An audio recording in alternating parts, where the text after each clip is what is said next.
नमस्कार साथियों, मैं आज लेकर आया हूँ एसीपी से संबंधित जो हम आवेदन करते हैं उससे कैसे करें।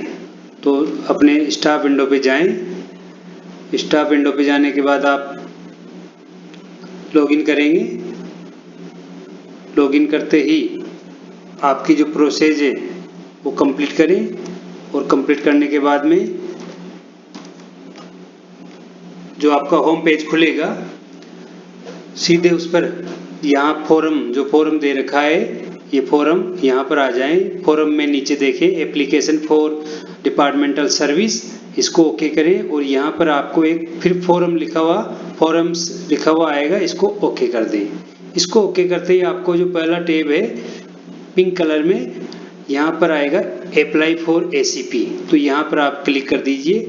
जैसे आप यहाँ क्लिक करेंगे तो आपका शाला दर्पण का डाटा भरा हुआ यहाँ आपको यह मिल जाएगा।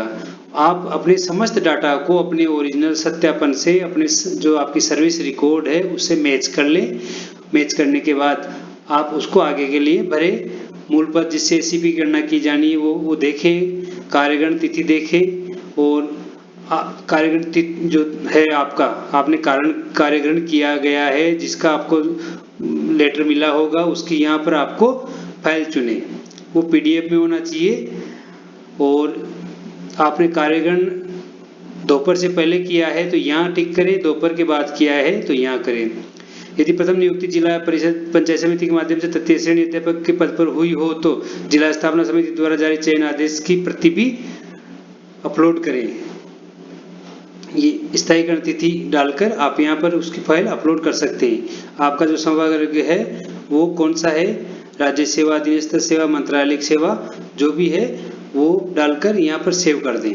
उसके बाद में आपका जो सर्विस रिकॉर्ड जो शैक्षणिक योग्यता है वो जांच लें। कोई चेंज हो तो आप प्रपत्र 10 में जाकर चेंज कर सकते हैं। प्रशासनिक योग्यता है तो वो जांच लें, वो भी आप जाकर अपने उसमें चेंज कर सकते हैं। इसके अलावा सेवा काल में हुई पदोन्नतियों का विवरण, क्या आपकी पहले पदोन्नति हुई है, यदि हुई है तो फर्स्ट सेकंड थर्ड फोर्थ जो भी है वो भरें, पदोन्नति का पद भरें और कार्यगण या परित्याग किया गया है वो भरें। डीपीसी या जो भी है कब किस वर्ष की डीपीसी के थ्रू हुई थी, आदेश क्रमांक क्या है, दिनांक क्या है, कार्यगण किया है तो उसकी तिथि भरे और उस आदेश की जो आपने कार्यगण किया है उस पद पर उसकी फाइल यहाँ पर अपलोड करें और उसको सेव कर दें। यदि इसी में और है तो वो भी आप भर दें, 1 2 3 जो भी आपने एसीपी पदोन्नतियां ली है।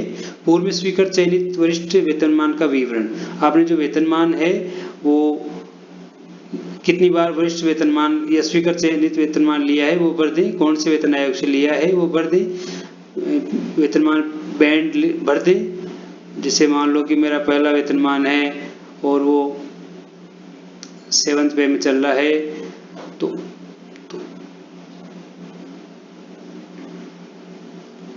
तो यहाँ पर जो है प्रभावी दिनांक कब से, स्वीकृति दिनांक, स्वीकृति क्रमांक और दिनांक और उसकी फाइल चुन ले कि आपने कोई ये वेतनमान लागू हुआ है जो चेंज हुआ है आपका, मतलब पहला कौन सा दूसरा कौन सा, उसके आधार पर। अगला है पुनरीक्षण वेतनमान, 2008 या 2017 निर्धारण का जो विवरण है वो।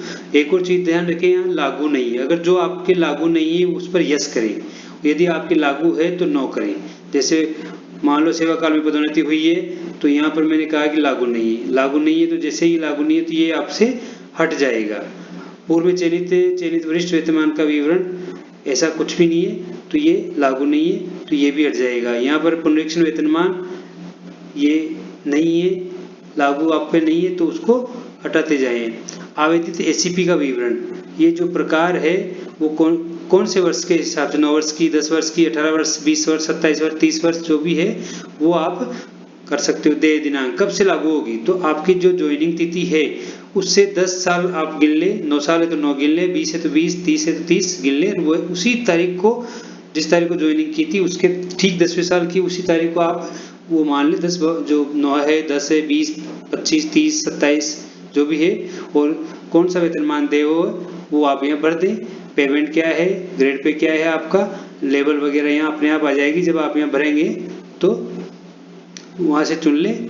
और यदि ये लागू नहीं होता है तो आप इसको हटा दें, क्योंकि ये आपके अग्रिम एसीपी के लिए है तो आपको भरना अनिवार्य है ये चीज़, ये बात ध्यान में रखना। 31/5/2002 तक जीवित बच्चों की संख्या, तो आप यहाँ पर अपने पुत्र पुत्रियों की 2002 से 2002 तक 31 मई 2002 तक जीवित बच्चों की संख्या, तो उससे पहले के जो बच्चे हैं वो यहाँ जन्म तिथि और नाम से भर के सेव करते जाएं, फिर दूसरा बड़े सेव करते जाएं, और नहीं है तो इसको खाली छोड़ दें। और 1 जून 2002 अथवा इसके पश्चात जीवित बच्चों की संख्या तो वो यहाँ भरें और सेव करते जाएं। और जो घोषणा पत्र आपने लगाया था या आपके पास है, नहीं है तो बनाकर यहाँ पर आप लगा सकते हैं। आपके डीडीओ से आप मांग सकते हैं, आपकी फाइल में लगा हुआ होगा इस चीज़ का, यहाँ पर उसको अपलोड कर दें। और सेवाकाल में कर्मचारी को सीसीए नियमों के तहत कोई शास्ति दंडादेश दिया गया है, यदि आप पर कोई कार्रवाई हुई तो हाँ, नहीं तो नहीं कर दें और यहाँ पर सेव कर दें। सेव करने के बाद में आप देखेंगे कि ये आपसे ओटीपी मांगेगा और फॉरवर्ड के लिए ओटीपी मांगने के बाद आपसे कहेगा कि आपने अपना डाटा पूरा फाइनल कर लिया गया है, कर लिया, जांच लिया तो यस करें और उस ओटीपी को डालकर आगे फॉरवर्ड कर दें। यदि कोई करेक्शन हो तो इसको फाइनल सबमिट करने से पहले चेक कर ले, जांच ले और 10 नंबर में जाकर सुधार कर ले, उसके बाद फाइनल सबमिट कर दें। और फाइनल सबमिट होने के बाद आप उसकी प्रिंट ले लें। यहाँ से जब फाइनल प्रिंट लेंगे तो उसकी एक कॉपी आप अपने डीडीओ को या पीओ को दे दें, संस्था प्रधान है तो उनको दे दें और अब वो उच्चाधिकारी के पास फॉरवर्ड के लिए हो जाएगा। इसके बाद आपका जो पीओ डीडीओ है वो अग्रिम कार्रवाई करेगा। और यहाँ पर भी आपने जो कार्रवाई की है, फॉर्म भेजा है, उसकी अग्रिम कार्रवाई कहाँ चल रही है उसके लिए ये ट्रैक है। जैसे आप ट्रैक पे जाते हो तो ये बताएगा कि आपको एसीपी का ट्रैक देखना है, तो वो एसीपी का ट्रैक यहाँ से मिल जाएगा कि आपकी जो एसीपी आवेदन किया था वो कहाँ पर पहुँचा और किस स्तर पर जारी है, कैंसिल हो गया या क्या है। तो आप आवेदन करने के बाद चेक करते रहें कि आपका आगे जा रहा है या कैंसिल हो गया है। तो मेरे चैनल को सब्सक्राइब कीजिए और आगे आने वाली जो वीडियो है उसके लिए बेल आइकन को दबाइए, लाइक कीजिए और जुड़े रहिएगा। धन्यवाद।